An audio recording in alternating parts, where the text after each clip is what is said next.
돌이켜보니 우리 학원이라는 공간이 영어나 다른 과목 측면에서도 공부나 멘탈 관련해서도 저에게 많은 이득을 가져다 주었던 것 같아요.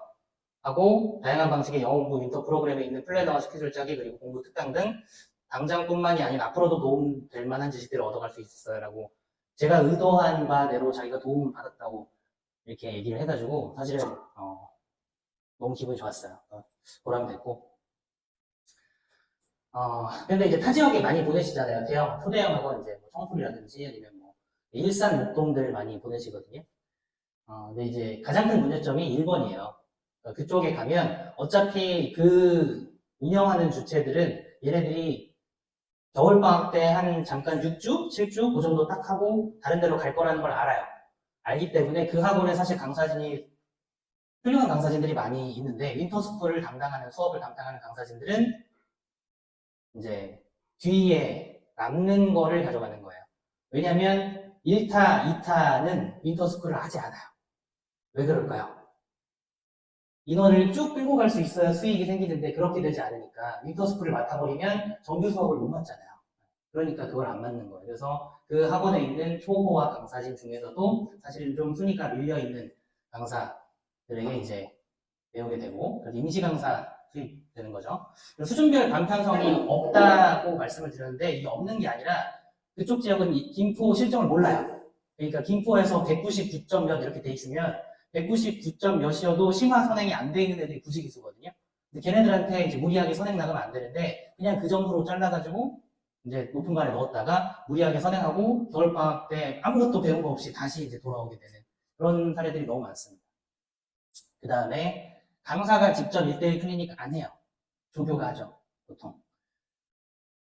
요거는 사실 저희 정규 프로그램에서도 항상 저희가 강조하는 건데, 저희가 이제 아무래도 저는 소형 학원에서 시작을 했지만, 5명 있는 학원에서 시작했지만, 대형 학원이 되다 보니까 인식 자체가, 대형 학원은, 뭐랄까, 좀 잘하는 애들만 끌고 간다. 이런 인식들이 많아요. 그리고 이제 시스템으로 돌아가니까 뭔가 이제 한 명 한 명 봐주지는 않는다. 이런 인식들이 많기 때문에 제가 그걸 깨려고 엄청 노력을 많이 했어요. 관리가 안 된다는 소리를 듣는 게 제일 싫어요. 그러니까 대형 강의로 수업만 잘하는 그런 시대는 지났거든요. 그렇게 한다고 성적 안 오르잖아요. 애들이 아무리 좋은 수업을 들어도 그게 이제 소화가 안 되면 성적이 안 오르거든요. 예전에 친구들은 스스로 공부하는 힘들이 조금 더 있는 친구들이 많았다면 요즘은 진짜 극소수예요.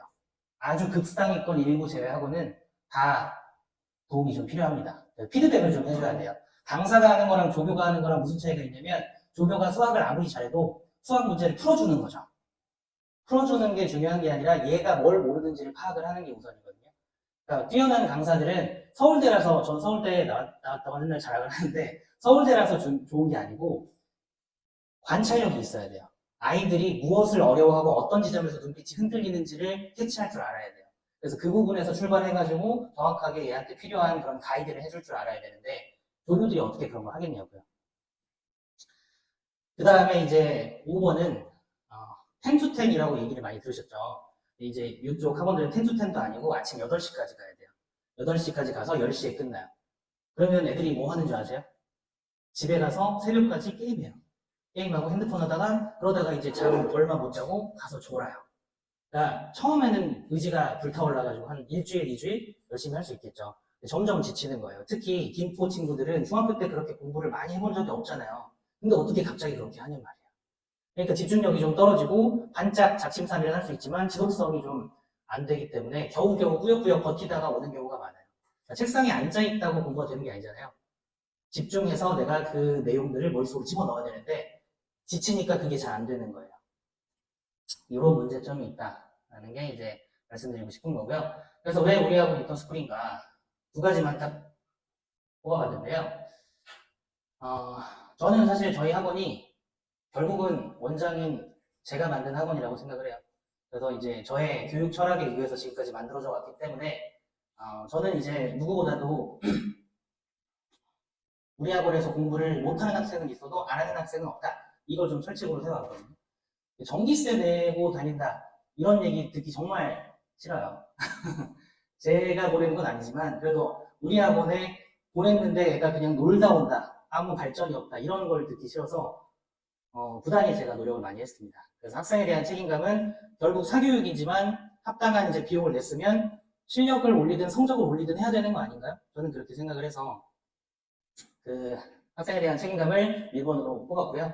저의 전문성과 경험이 교육 경험이 되게 다양해요. 그러니까 저는 이제 입시 전략 원장으로 입시 정말 요즘 할 말이 많은데 고교학점제 때문에 걱정들이 많으시죠. 제가 이제 11월에 다시 이제 예비고일 고교 선택 설명회를 할 텐데 일단은 입시 전략이 없이는 그냥 무작정 열심히만 한다고 좋은 대학에 가는 시대가 아니에요. 안타깝게도. 예전에는 그냥 몰라도 입시 몰라도 열심히 공부하면 잘하는 순서대로 보통 좋은 대학에 갔거든요. 이제는 그게 조금 바뀌어가지고 입시 전략이 좀 필요하다고 생각을 해요. 그래서 그 전략을 세우는 상황에서 학생마다 그 전략이 조금씩 다르잖아요. 그 안에서 국어, 영어, 수학 다양한 과목에 대한 균형 관리. 어떤 친구는 국어, 영어가 더 필요할 수 있고 어떤 친구는 수학이 더 필요할 수 있는데 단과 학원들은 그런 시스템이 전혀 안 돼 있어요. 수학 학원인데 특강을 안 들어도 되나요? 물어보면 다 그냥 강제 수강하게 시켜요. 그러니까 공부를 더 시키기 위함도 있겠지만 불필요한 공부까지 더 시키는 학원들도 상당히 많아요. 영어 학원도 마찬가지예요. 영어를 그렇게까지 시간 투자를 많이 할 필요가 없거든요. 대부분의 학생들은. 근데 어쨌든 영어 학원에서는 영어만 잘 보면 되고 국어 학원에서는 국어만 잘 보면 되고 저는 그런 게 싫은 거예요. 그게 애를 위한 게 아니잖아요. 애가 대학에 잘 가는 게 그래도 기본적인 사교육에서의 목표인데 그러려면 얘가 수학이 더 필요하면 수학을 더 많이 넣고 영어가 더 필요하면 더 많이 넣고 이런 방식으로 아이한테 맞춤 교육을 해야 된다고 생각을 해요. 그래서 이제 요 학생에 대한 책임감이 저희가 좀 특별한 이유라고 보시면 될 것 같고요. 김포 최근 강사진이라고 작업합니다. 지금 제가 역대급 지금까지 채용했던 선생님들 중에서 지금 수준이 가장 높아요. 근데 아까 이제 임시 강사들이 이제 잠깐 윈터스쿨만 하고 이제 떠나는 그런 구조가 아니라 내신을 당장 생각을 해야 되잖아요. 내신 성적을 내야 되잖아요. 우리 학원의 윈터스쿨은 윈터스쿨을 담당하신 선생님이 3월에도 계속 그 친구를 가르치는 거예요. 그러니까 당장 반짝 하는 그런 이제 수업이 아니고 내신에 당장 이제 중간고사 때까지는 조금 바라보면서 성적을 내야겠다 이런 느낌을 가지고 이제 멀리 왔을 때는 수능까지 그렇게 해가지고 신경 써서 지도한다는 게 차별점입니다. 그러니까 지금까지 이렇게 이제 말씀을 들으시면 그래도 이제 대형학원 이미지가 이제 상위권에 좀 치중하는 이미지잖아요. 물론 저희도 이제 상위권들 좋아해요. 왜냐면 성실한 애들이 많아서. 상위권이 공부를 잘해서만 좋아하는 게 아니라 태도가 좋은 친구들이 많아서 좋아하긴 하는데 이제 윈터스쿨 다른 데 보면 성적 순으로 이제 짜는 경우가 많아요. 저희는 이제 그렇게 하진 않고요. 또 상위권만 따로 뭐 특별한 혜택을 주는 것도 없고 상위권은 상위권대로 최상위권을 위해서 중상위권은 상위권을 위해서 중위권은 중상위권을 위해서 각자 자기 자리에서 이제 노력할 수 있게 그걸 도와주는 그런 학생 개별 맞춤이라고 보시면 되고요. 진짜 수준별 수업대로 하고 특강도 다 선택해서 하고 강사가 직접 1대1로 클리닉 한다는 거 다시 한번 강조드리고 싶습니다. 저희가 아까 앞에 나왔던 친구는 최상위권 친구였어요.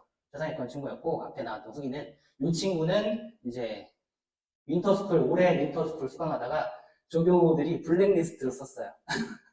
블랙리스트 4명 중에서 그 중에 파란색이 특히 요주의 인물이었는데 파란색으로 칠해졌던 친구예요.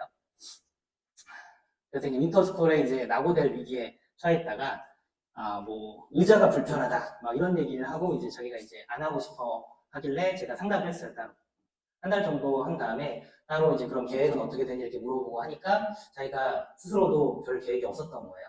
그리고 이제 이 친구의 장점은 뭐냐면 이렇게 차근차근 얘기를 해주면 잘 받아들여요. 그래서 윈터스쿨 낙오 위기에서 벗어나서 끝까지 완주를 했고요.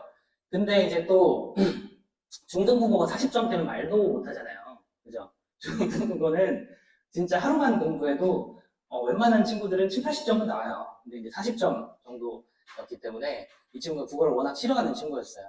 그래서 이제 우리 국어 선생님이 저한테 되게 힘들다. 이 친구는 정말 어떻게 퇴원 안 되겠냐 정도까지 저한테 이제 물어보셨던. 다른 것보다도 얘 태도가 너무 안 좋다. 불량하게 얘기한다. 이렇게 해가지고 제가 이제 따로 만나봤는데 이 친구가 몰라서 그래요. 그러니까 진짜 불량한 애가 아니고 잘못 보고 나쁘게 보려고 하면 얘가 일부러 나한테 이러나? 이렇게 생각되는 그런 친구여서 선생님 제가 어떤 말로 싸가지 없어 보이나요? 이렇게 물어보더라고요. 그래서 그럴 수 있어. 근데 네가 그렇게 나쁜 마음 가지고 얘기하는 거 아니라는 거 나는 알아. 이렇게 하고 이해해주니까 근데 이제 그런 식으로 이제 태도를 좀 바꿔보자 하고 하니까 얘가 좀 나아지고 그 국어 선생님, 윤보원 선생님이 계속 정성스럽게 계속 클리닉 해주고 해가지고 국어가 이제 29점. 중간고사 엄청 높았어요. 중간고사가 40점대였어요. 40점. 49점인가 그랬을 겁니다. 그래서 이제 기말고사에서 열심히 해가지고 29점 항상 했고, 영어도 1학기 때는 50점대였는데, 저희 지금 그 주은영 선생님이 여자 선생님이신데, 윤유고 담당하시는, 또 혼냈대요. 태도가 안 좋고 그래가지고. 근데 혼내면 또 말을 들어요. 또 열심히 해보겠어요. 이렇게 하고, 시험 직전에 막 열심히 하더니, 이제 80점대로 올라가지고, 엄청 열심히, 갑자기 이제 태도가 바뀜. 수학은 없잖아요. 그러니까 수학은 이 친구 원래 제일 잘했던 과목이에요. 고등학교에서도 80점대는 계속 나왔어요. 계속 나왔는데, 생각해보니까 그래서 저희가 퇴원을 안 시켰어요. 국어 너무 불성실하고 이제 태도가 안 좋다 그래서 수학도 그러나요? 그러니까 저희 교직원 단톡방이 있거든요. 그러니까 한 학생이 여러 과목을 들으면 이 과목에 대해서 어떤지 다른 과목은 어떤지 물어보는 톡방이 있어요. 물어봤더니 수학은 되게 성실하게 잘 합니다. 처음부터 그랬어요. 이렇게 얘기를 하시더라고요. 저희 이제 홍진태 선생님이. 그래서 그러면 이제 따로 상담을 해봐야겠다. 상담해보니까 얘가 그런 뭐 나쁜 마음이 있어서 그런 건 아닌 것 같아서 가능성이 있어 보여서 좀 이렇게 데리고 시켰더니 나머지 과목들이 옳은 사례예요. 그러니까 포기하지 않고 이제 가능성을 좀 믿어주면 이렇게 이제 변화하는 그런 친구도 있고, 어제 수학 어떠냐고 또 다시 물어보니까 수업도 없는데 와가지고 한 3시간 공부하다 갔대요. 이렇게 지금까지 이제 저희가 개괄적으로 말씀을 드렸는데, 사실은 인터스쿨 할 때 가장 중요한 과목은 수학이잖아요. 그러니까 수학이 저희가 수준별로 많이 나눠져 있고 복잡하고 하기 때문에 수학만 저희 이제 수학과 담당하시는 부원장님이 이제 정규 수업하고 특강에 대해서 잠깐 설명을 좀 먼저 해드리고, 그 다음에 저희가 이제 그 윈터스쿨 시간표 소개해 드릴게요. 네, 반갑습니다. 저는 우리 학원의 부원장이고 수학과를 담당하고 있는 박재입니다. 반갑습니다. 지금 아까 원장님이 처음부터 이렇게 여러 가지 설명을 많이 해주셨는데, 이제 수학 윈터스쿨이냐, 뭐 아마 스파르타 이런 것도 들어보신 적 있을 거예요. 그러니까 저랑 홍진태 선생님이 그러니까 이제 올해죠, 사실. 올해 겨울에는 이제 우리 학원에서 강의를 했었고, 작년에 이제 2024년도 1월, 2월 그때는 이제 강남 쪽에서 같이 저랑 근무를 했었는데, 그때 저희가 했던 게 이제 윈터스쿨이랑 그때 스파르타를 강남에서 이제 했었거든요. 그래서 학생들 엄청 막 바글바글 와요. 그래서 와가지고 진행을 했었는데, 저는 개인적으로 이제 어쨌든 간에 우리 학원에서 이 수학 관련된 프로그램을 직접 짜고 기획할 수 있다는 게 저한테 엄청 큰 그 행복 중에 하나거든요. 그러니까 당시에 이제 저나 진태쌤이나 하시면서 되게 아주 회의감을 많이 느꼈어요. 그러니까 초반부에 이제 원장님도 설명하셨지만, 이제 진행하는 프로그램 자체가 뭔가 체계적으로 이제 학생들을 반영해서 하는 그런 느낌이 아니라, 이제 이 학원에서 단순히 이때는 그냥 뭔가를 해야 된다라고 밀어붙이는 느낌으로 좀 진행이 된 부분이 있었거든요. 그래서 제가 그때 당시에 이제 윈터스쿨이랑 스파르타 수업을 진행하면서, 스파르타 수업을 어떻게 진행하냐면요. 일단 월, 화, 수, 금, 주 5일을 오전에 이제 수업을 쭉 하고요. 점심을 먹고 오후에는 이제 클리닉을 진행을 해요. 그래서 오전에 이제 수업 배운 거 내용을 과제 수행하고 이제 이런 부분 진행했었는데, 거기까지만 사실 괜찮거든요. 그쵸? 네. 근데 그게 12월 당시에 제가 13일인가? 12월 중순 정도부터 개강해서 2월 달까지 진행했었는데, 그때 제가 했던 수업이 뭐였냐면, 당시 이제 수학 상한 수원, 그러니까 지금 교육과정 따지면 공통 수학 1, 2, 대수 이렇게까지. 근데 이게 문제가 뭐냐면요, 공통 수학 1도 처음 배워보고 공통 수학 2도 처음 배워보고 대수도 처음 배워본 거예요, 애들이 상황이. 그럼 잘 생각해보세요. 이거를 지금 세 학기의 내용을 처음 배우는 상황의 학생이라면 사실상 12월 1, 2월 동안에 거의 고1 1학기 공통수학 1 과정만 집중해도 사실 이거 수학이 되게 쉽지 않거든요.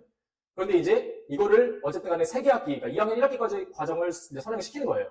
그래서 학부모님들께서 사실 이게 어떤 게 판단한 것인지 잘 모르시기 때문에 어쨌든 학원에서도 이거를 충분히 이때까지 그래도 해보고 가야 된다라고 이제 이야기를 한 거고, 사실 이제 학부모님들 입장에서 잘 모르니까 이제 또 보내시는 분도 되게 많이 있었어요. 그러니까 아시는 분들도 이제 다행히 이제 계셨지만, 근데 개인적으로 이제 수업을 하면서 저는 이제 학원에도 많이 이야기했었거든요. 그러니까 이거 지금 대수를 할 상황이 아니다. 공통수학은 또 다시 반복을 해야 된다라고 이제 했었지만, 어쨌든 간에 동네 분위기상 어쩔 수가 없다, 이런 부분도 많이 있었어요.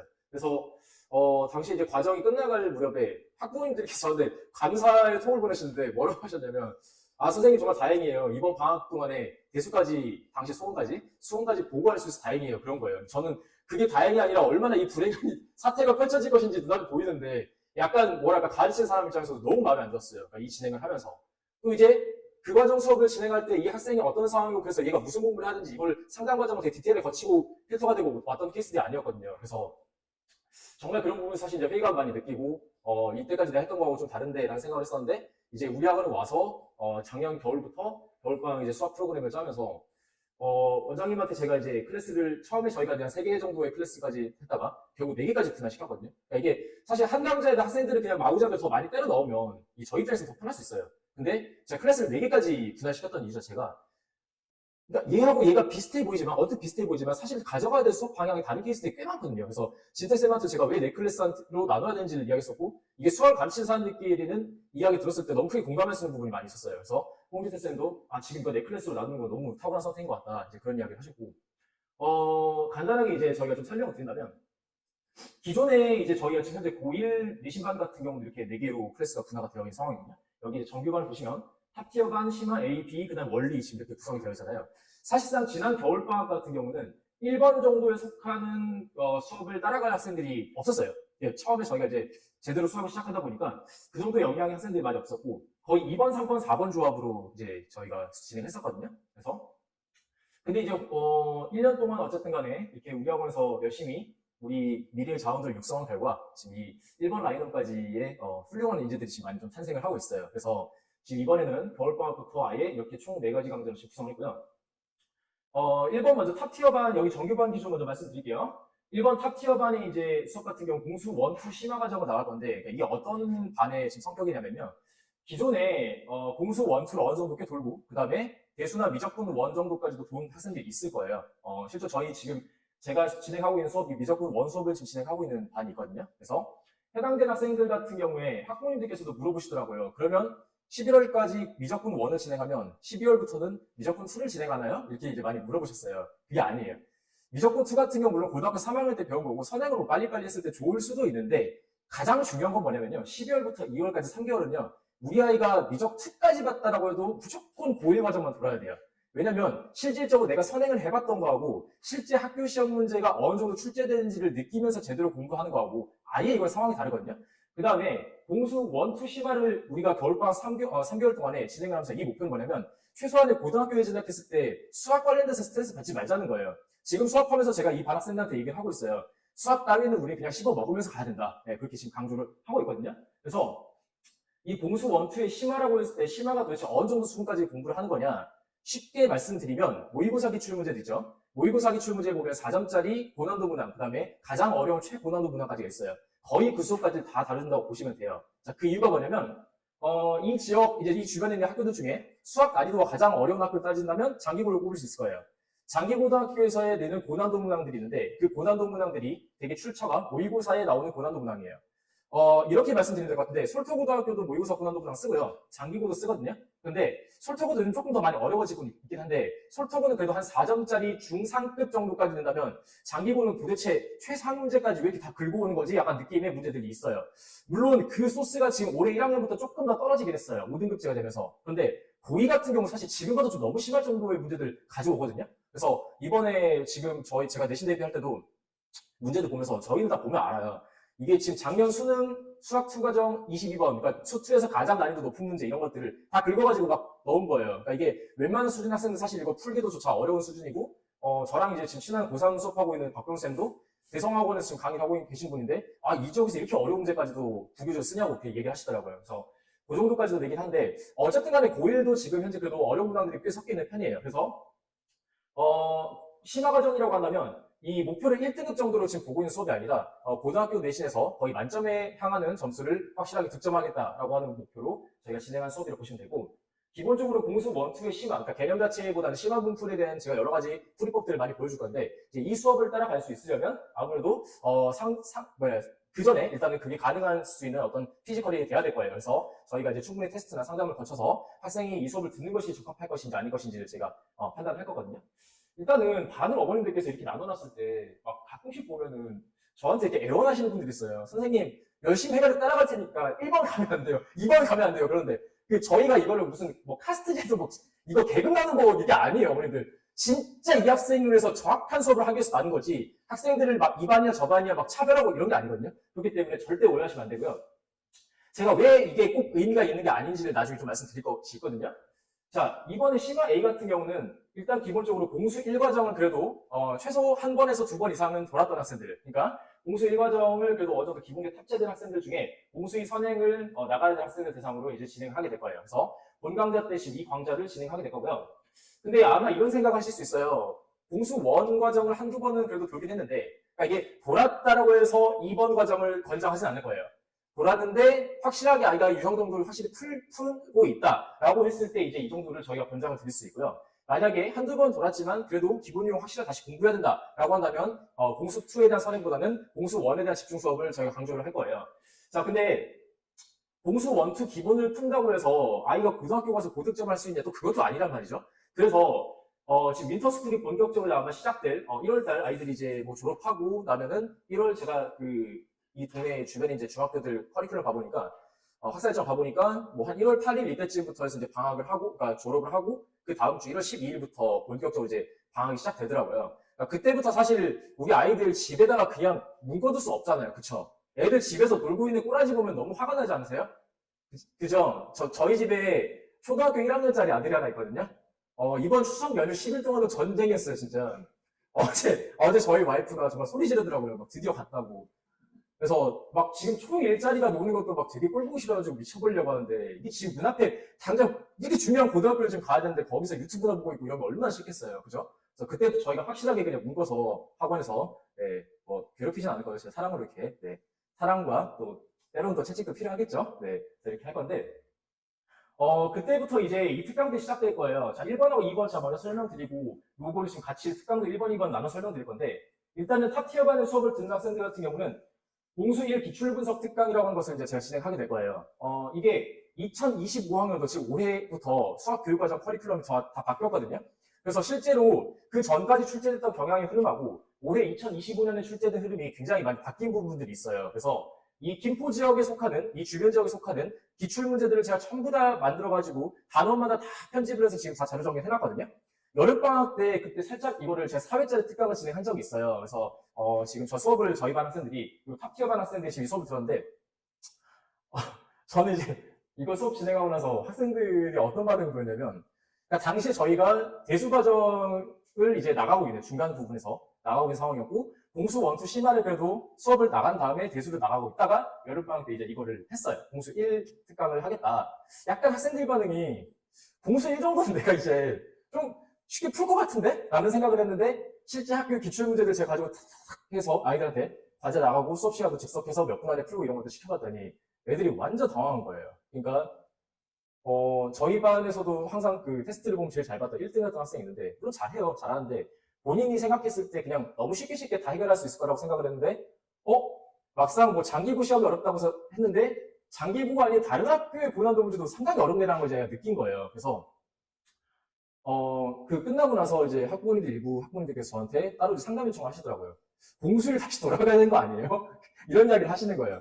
근데 그게 아니라, 이 과정에서 어쨌든 간에 실전 상황은 굉장히 다르다라고 하는 것들을 아이들한테 알려주고 싶었고, 그렇기 때문에 전혀 돌아가야 될 상황은 아니다. 만약에 이게 진짜 돌아가야 될 심각한 상황이라면 진짜 돌아가겠죠. 근데 그 상황이 아니라 충분히 이제 아이들한테 나중에 우리가 겨울에 본격적인 이제 공수에 대한 복습을 했을 때, 충분히 아이들이 마음의 무장을 하고 아마 수업에 들어올 수 있을 것이다. 그래서 걱정하지 말고 이제 맡겨달라. 그렇게 말씀드렸고, 이 기출 분석을 당시에 제가 4회 정도로 진행하다 보니까 사실 할 수 있는 내용들이 많이 없었어요. 근데 이제 겨울방학 시간이 길다 보니까 아마 주에 이틀씩에서 하다 보면은 뭐 한 10번 이상, 13번 정도는 아마 거의 나올 거거든요. 그렇게 되면은 최소한 이번 1학기 때 이쪽 지역에서 뭐 이 한강시도 주변에서 진행하는 학교들의 기출 문제들은 충분히 다 볼 수가 있게 될 거예요. 그래서 이 강좌들은 이 탑티어 반에서 대상으로 이제 특강이 진행될 거고, 그 다음에 이 심화 A2 반 같은 경우에 아까 말씀드린 것처럼 그 공수 1 과정에 대해서 한두 번쯤을 충분히 진행하고 유형을 충분히 풀었지만, 사실 이 학생들 같은 경우는 심화 문제라고 하는 것들을 어떻게 해석하고 접근해야 되는지를 완벽하게 체득하지 못한 경우도 되게 많이 있어요. 그래서 겨울방학 때 이 공수와 심화 과정에 대한 이제 특강을 진행하게 될 건데, 그 중에서도 이제 심화 해석이 되게 중요하게 필요한 부분들이 있어요. 그러니까 모든 단원의 내용들을 전부 다 학교 내신에서 무조건 다 어렵게 되진 않거든요.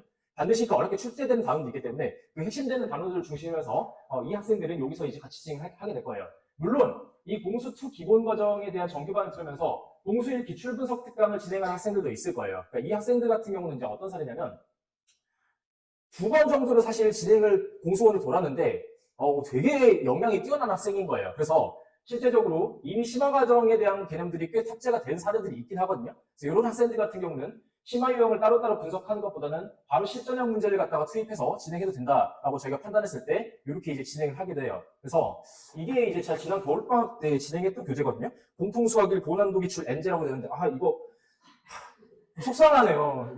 어머니도 실물이셔서 더 낫잖아요. 그쵸? 이거 약간 한 85년도에 나오는 강시 약간 그런 느낌이 들어요. 그래서 이렇게 모의고사에 실제 출제된 것들이랑 그다음 내신 출제된 이제 고난도 문제들을 가지고 제가 이제 분석해서 제작을 한 교재인데 이거 풀면서 그때 학생들이 상당히 많이 헥헥댔던 그런 기억이 있어요. 이거 좀 부끄러우니까 제가 덮어놓을게요. 네, 별로네요, 제가 봐도. 그래서 이 학생들 중에서도 확실하게 이제 이 과정까지 갈 수 있다라는 학생들이 이걸 권장을 하도록 할 거예요. 실제적으로 진짜 재밌는 사례인데요. 3번으로 좀 넘어가 볼게요. 3번의 심화 비과정 같은 경우 공수의 응용 심화라고 되어 있는데 사실 응용에 대한 비율 자체가 거의 한 70%라고 보시면 돼요. 그러니까 아직 유형이 완벽하게 탑재되지 않아요. 그러니까 유형이라고 말씀드리는 바에는 시중에는 어떤 책을 펼쳐도 나오는 그런 문제들이 있어요. 각 단원마다.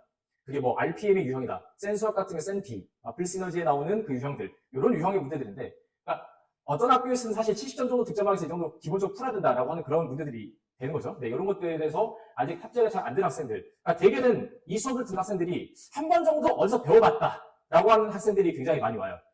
작년에도 정확하게 12월에 이제 이 강좌를 개강하면서 제가 이제 이 수업을 또 같이 맡아서 진행했었는데, 심지어 이제 공통수학 1과정을 병을 전까지만 배웠다. 이제 이런 케이스도 되게 많이 있었고요. 그러니까 이거 사실 거의 약간 저는 노베이스에 가깝다고 전제를 깔고 수업을 진행하거든요.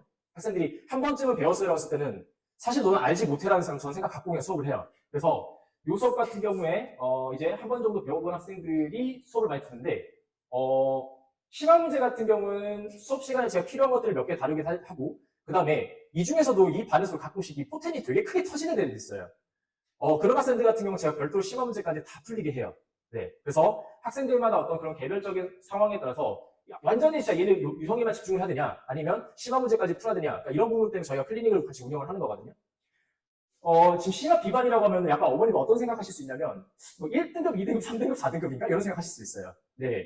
이 3번 과정에 속한 학생들 중에 작년에 지금 제가 12월에 이거 다 개강했다잖아요. 한 번은 배웠대요. 근데 실제로 입반 테스트를 했을 때 당연히 아이가 너무 부족하니까 이제 응용과정 기본 유형 다시 배워야 된다고 하고 저희가 편성을 했겠죠, 반을. 당시에 테스트 점수를 제가 최근에도 그 아이들의 작년에 10월, 11월에 와서 테스트 받은 점수들이랑 문제풀이 다 봤거든요, 사실. 다 자료가 있으니까. 그때 20몇 점 막 이렇게 해서 이제 들어가고 있었는데, 이게 제가 보니까 학생들이 그러니까 뛰어난 그런 역량을 가진 애들이 한번 잘 배우는 것이 되게 중요해요, 보니까. 한 번을 배우긴 했는데, 이게 좀 너무 어설프게 배운 거예요. 근데 하필이면 또 저희 하고 나서 이렇게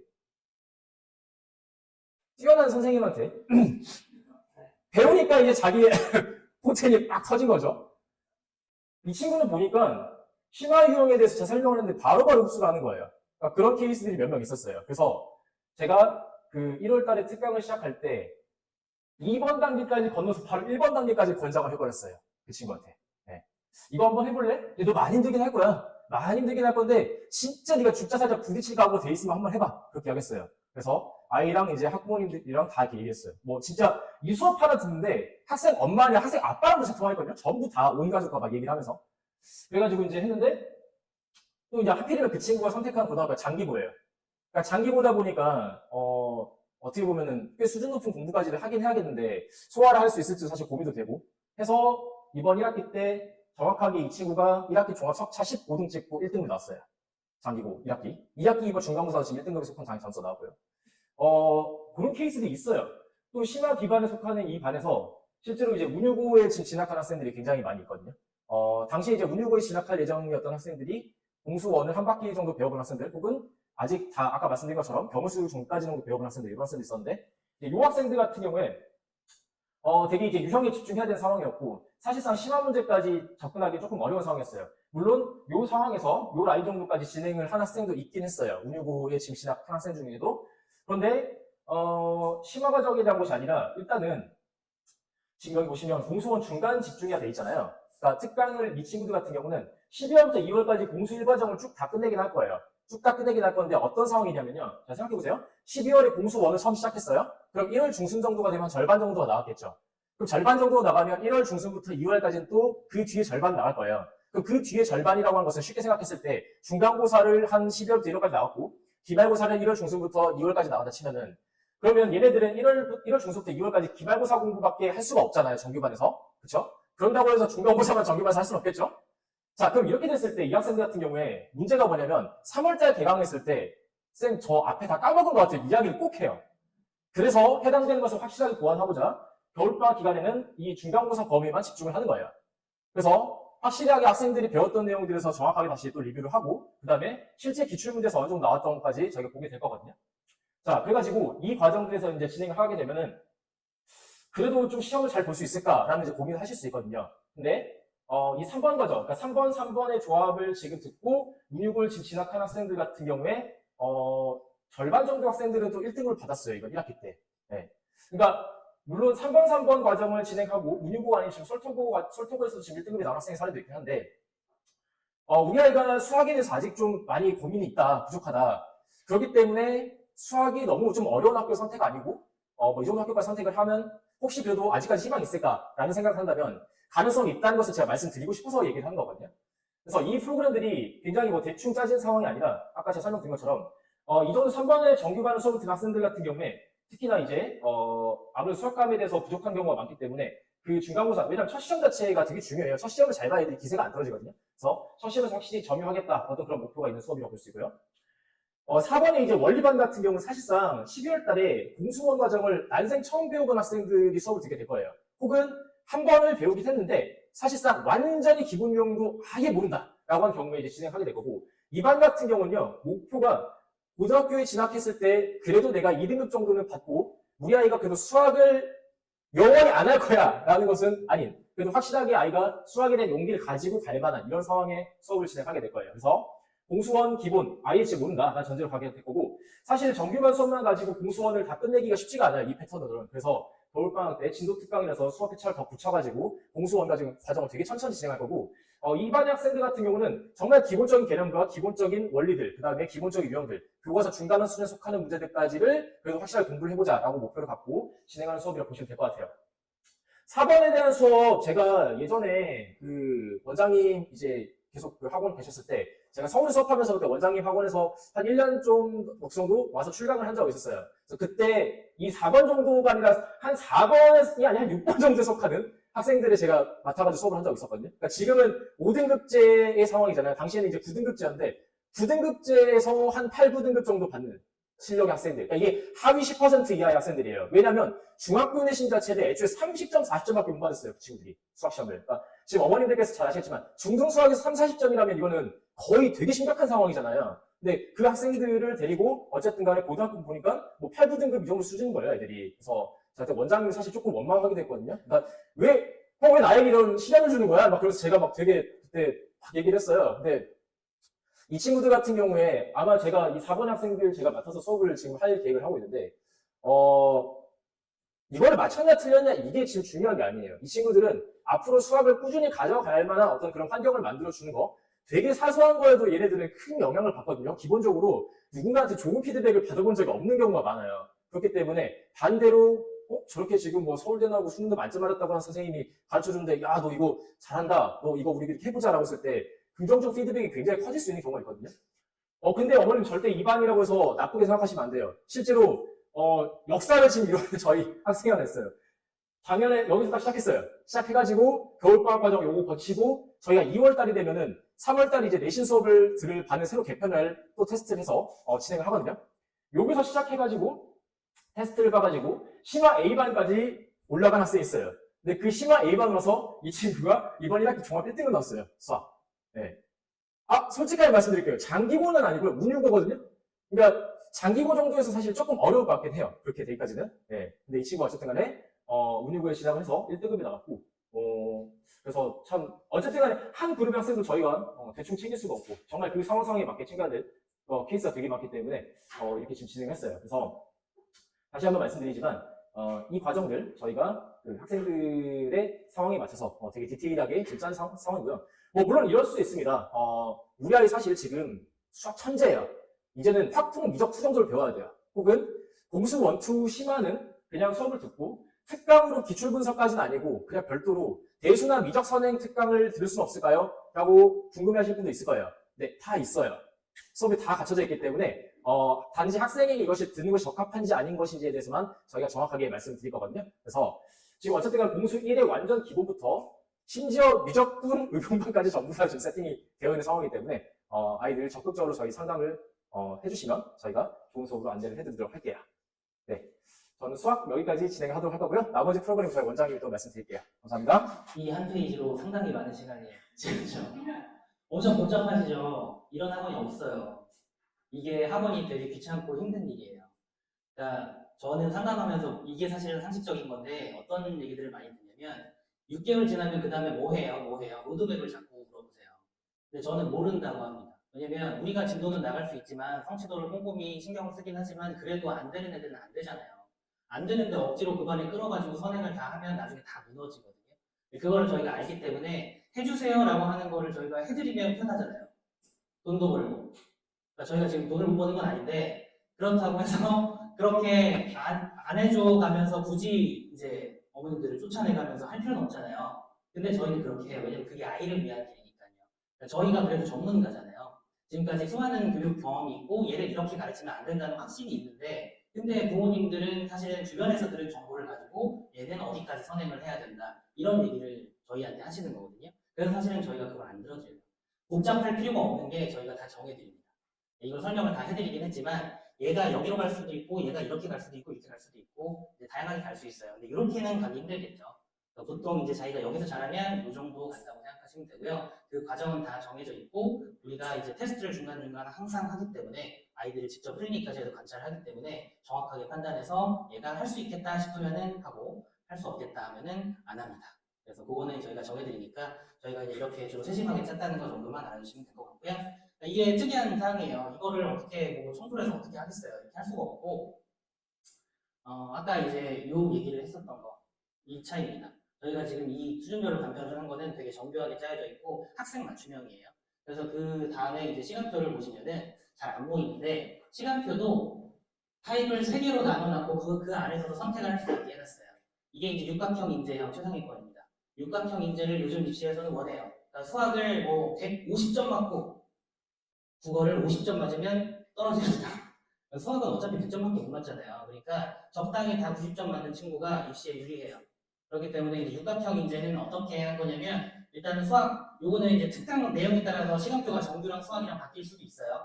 수준별로 다 나눠져 있기 때문에 정규 수업하고 수학 특강 이제 필수로 듣고요. 국어 특강까지는 필수로 듣는데 영어 특강은 선택이에요. 왜냐면 요 정도 최상위권은 중학교 때 영어가 웬만큼 잘 돼 있는 경우가 많거든요. 그래서 영어가 좀 잘 돼 있다면 영어를 빼고 뭘 하냐면 과학을 합니다. 과학을. 그런 식으로 해서 이제 국어, 영어, 수학, 과학을 골고루 하고 수학 특강은 당연히 이제 보통 탑티어 아니면 심화 A반에서 이제 수업을 듣겠죠. 이런 친구들이 이제 육각형 인재형이라고 보시면 되고요. 나머지 자기주도학습 시간이 조금 적을 수는 있는데 저희가 수업 끝나고 다 테스트가 있거나 클리닉이 있거나 소화하는 과정이 있어요. 그러니까 이런 친구들은 소화하는 속도가 빠르기 때문에 이렇게만 해줘도 얘 시간들이 조금 부족하게 느껴지지 않을 정도로 이제 소화가 되는 그런 친구들이고요. 다 이런 친구들만 있지는 않을 거잖아요. 수학 집중형, 수학이 좀 많이 부족한 친구들이에요. 그런 친구들은 이제 수학 특강을 이제 필수로 이렇게 듣고 국어하고 영어를 선택하는 거예요. 국어하고 영어를 선택하는데 장기고는 국어 특강이 필수입니다. 제1고도 웬만하면 들으라고 해요. 국어 특강은 저희가 비문학을 할 건데요. 비문학은 장기적으로 수능에 필요한 독해력을 키우는 거예요. 1학기 내신에는 장기고, 제1고 제외하고는 안 나와요. 솔터고도 내기 시작했어요. 네, 솔터고 내기 시작해가지고 그 세 학교는 국어 특강을 필수로 웬만하면 권장을 하는 편이고요. 나머지 학교, 특히 운영고나 운양고 같은 경우에는 요거 특강 대신에 이제 영어가 부족하다면 영어 특강 들으라고 할 거예요. 이걸 누가 정해주냐? 저랑 상담합니다. OT 하기 전에 1대1로 저랑 다 상담해가지고 애한테 맞춰서 시간표를 이제 권장을 해줄 거예요. 억지로 특강 안 집어넣어요. 네, 그러니까 걱정하지 마시고 요런 이제 수학 집중형이 있을 거고 여기 최상위권 아닌데 상위권인데 최다 붙어 여기 상위권 여기 상위권 그리고 이제 요 친구들은 수학이 좀 부족한 친구들입니다. 수학이 좀 부족하면 수학을 더 해야 되나요? 반대예요. 수학이 부족하면 수학을 일단 기본적으로 어떻게든 2등급 전략으로 가고 국어 영어에 투자하는 게 훨씬 더 이득입니다. 이해되시나요? 왜 그런지? 국어 영어가 근본이에요. 이해력이 없는 친구들은 수학도 사실 잘 못하고 사회과학도 잘 못해요. 그래서 언어 강화형이라고 제가 이름을 붙였고요. 그래서 오히려 이제 수학 특강은 그냥 그 진도 특강 정도 해서 중간고사 범위에 있는 것 정도만 좀 열심히 하는 그런 느낌으로 가고 국어하고 영어를 둘 다 필수로 듣는 걸로 그렇게 지금 해놨어요. 모든 시간대에 앞 시간에 뭐가 있냐면 비문학 독해 및 영단어 테스트가 있어요. 비문학 독해 훈련은 저희 트레이드 마크예요. 제가 국어 가르치거든요. 네, 저처럼 가르치는 학원을 김포에서 아직 본 적이 없어요. 다 어떻게 가르치냐면 문제풀이 가르쳐요. 그리고 중심 문장 찾아, 세모쳐, 네모쳐 이렇게 해가지고 답이 보이지 이런 쓸데없는 요령 가르쳐줘요. 그렇게 해서는 절대 독해력이 안 늘거든요. 어떻게 해야 되냐면 지금 저희 초등학생들도 하고 있는데 지금 다 읽고 나서 설명하라고 그래요. 구두 테스트로.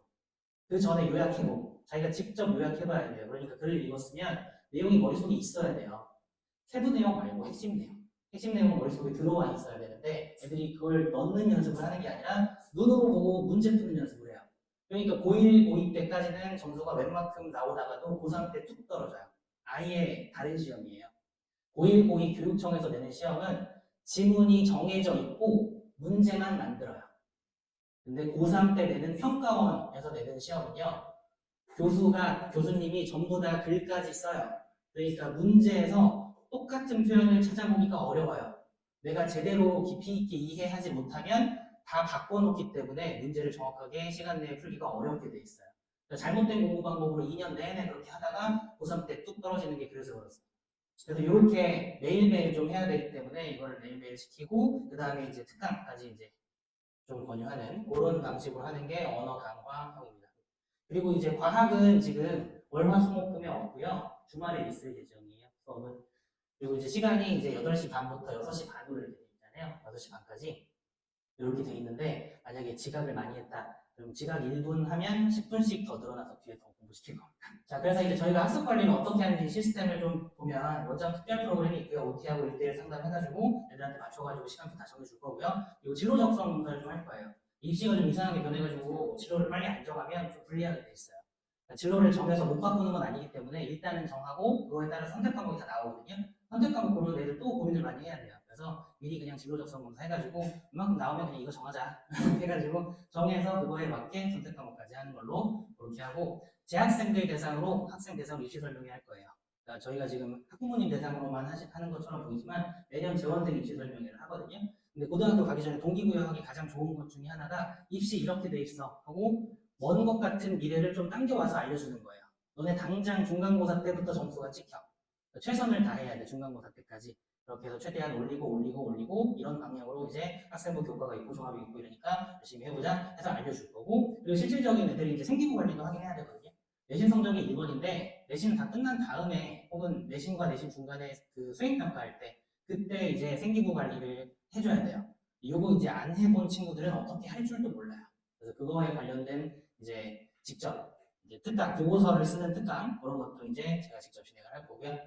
그 다음에 이제 학습 효율 그때와 아까 이제 저희는 이제 10to 10 아니고 8시부터 10시까지 하면 애들 이제 다 에너지가 소진돼 버리니까 이걸 되게 강조를 많이 하거든요. 수업 직후에 테스트하고 아니면 담당 강사가 1대1 클리닉하고. 그러니까 테스트를 중간중간 해주는 이유는요. 얘네들이 공부를 하면 자기가 안다고 착각해요.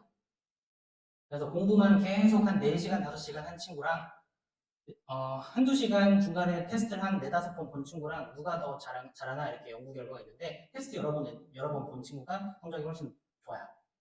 그래서 이제 테스트를 이제 바로 수업 직후에 하게 돼 있는 거고 당연히 이제 플래너 다 하잖아요. 플래너 다 작성하는데 저희는 이제 애들한테 처음부터 계획 짜라고 안 해요. 제가 예전에는 해봤거든요. 계획 짜는 법 알려주고 절대 못 짭니다. 왜냐면 자기의 데이터가 없어요. 내가 계획을 짜서 실행해 본 적이 없기 때문에 어떻게 계획을 짜야 될지 몰라요.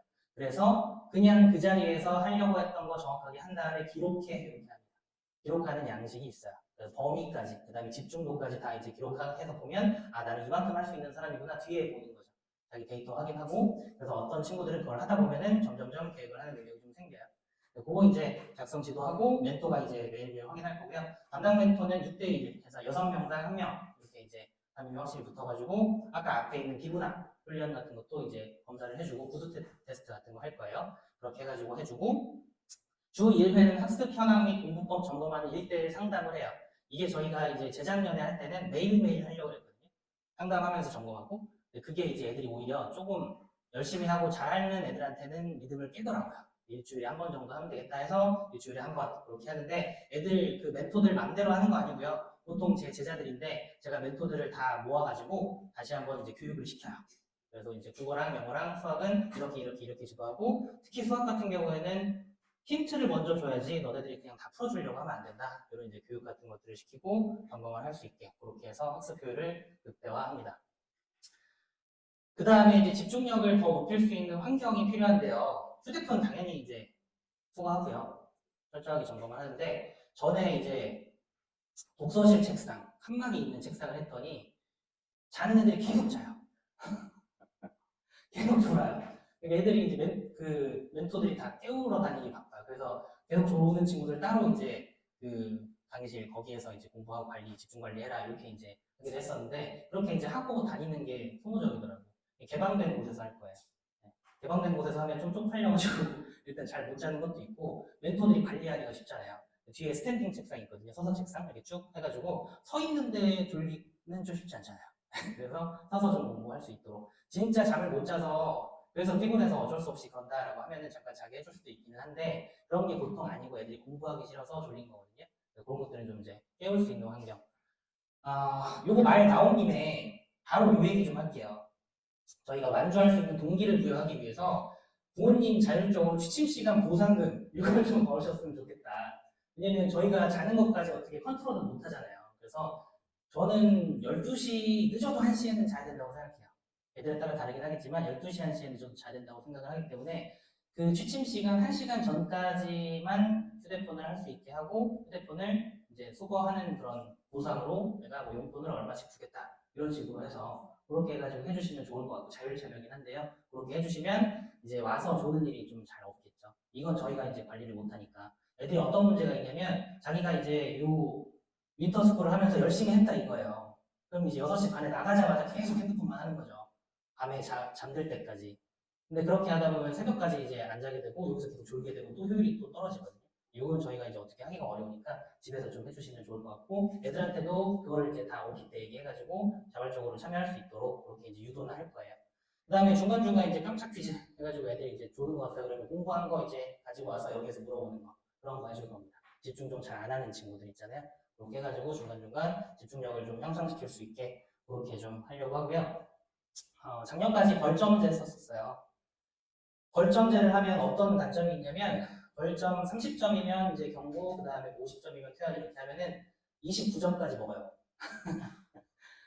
거기까지는 해도 되는구나. 그래가지고 그걸 다 활용하려고 하는 나쁜 습성들이 있더라고요. 그래서 이제 어떤 식으로 하냐면 출석 장학금을 보증금으로 10만 원 받을 거예요. 그래서 이제 8시 30분까지 오면 그러면 매일 8시 30분까지 왔다 그러면 10만 원 다 애한테 돌려줄 겁니다. 환급해주고 그리고 이제 거기에서 이제 몇 분씩 늦으면 차감하고 그 다음에 8시 50분부터 1분씩 늦으면 그 다음부터는 이제 6시 30분 뒤에 끝나도 10분씩 늘어나서 공부하는 거예요.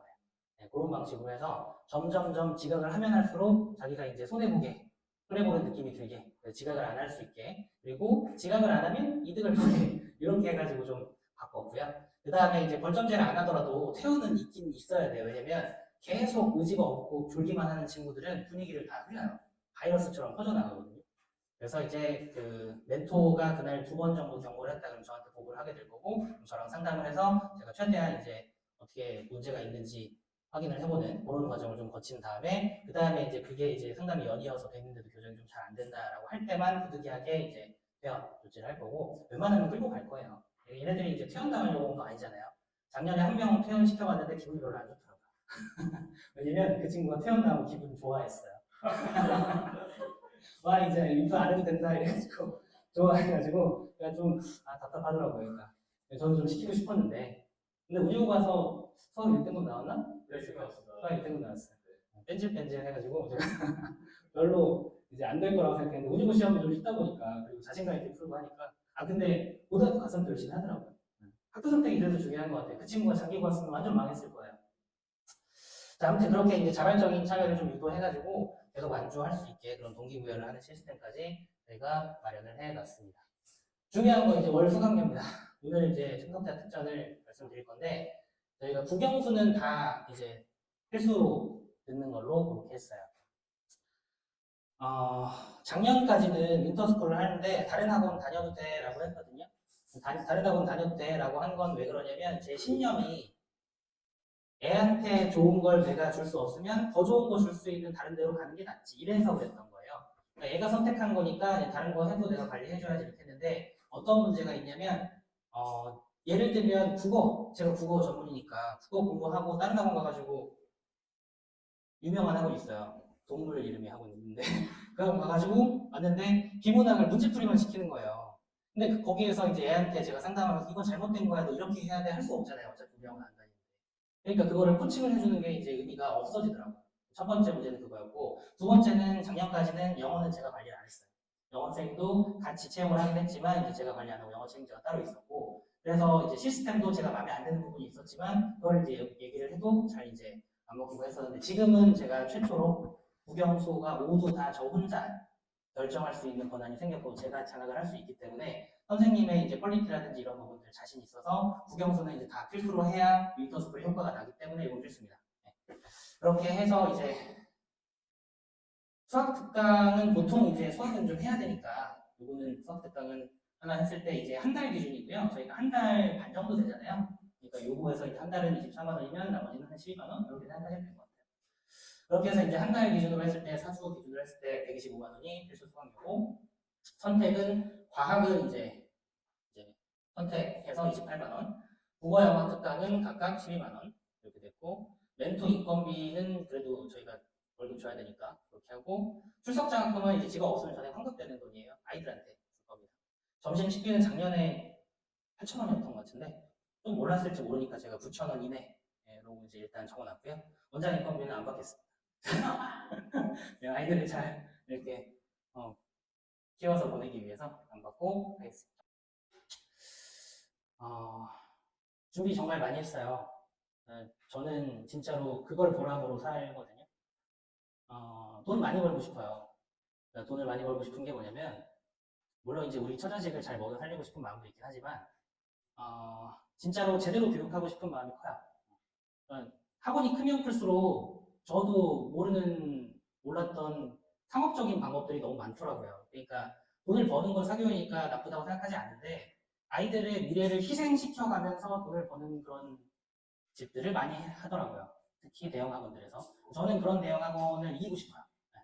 그래서 그런 마음으로 제가 이제 계속 고민하면서 다른 거 뭐 베끼고 이런 거 하나도 없이 해보고 요거보다 더 좋은 거, 요거보다 더 좋은 거, 지금 선생님보다 더 좋은 선생님 자꾸 이렇게 개선해가면서 지금은 제 역량으로서는 최선의 윈터스쿨을 만들었으니까요. 믿고 맡겨주시면 저희가 책임감 가지고 잘 가르쳐 보도록 하겠습니다. 지금까지 들어주셔서 감사합니다.